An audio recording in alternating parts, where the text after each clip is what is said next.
Siniwalat ni dating DPWH Undersecretary Roberto Bernardo na nakatanggap siya umano ng 130 million pesos noon mula kay dating Congressman Saldico bilang balato.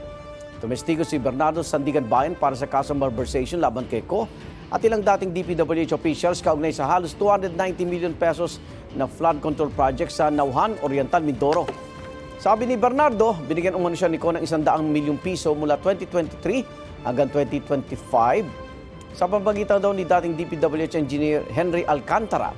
30 milyong piso naman ang idinaan umano kay dating DPWH Regional Director Gerald Pacanan sa parehong panahon. Sinusubukan pa namin kunan ng paayag ang mga binanggit ni Bernardo.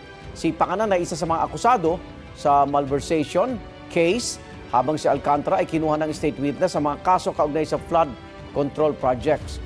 Nauna na itinanggi ni Ko, nakakakuha siya ng milyong-milyong pisong kickback mula sa mga proyekto ng gobyerno. Igan, mauna ka sa mga balita, mag-subscribe na sa GMA Integrated News sa YouTube para sa iba't ibang ulat sa ating bansa.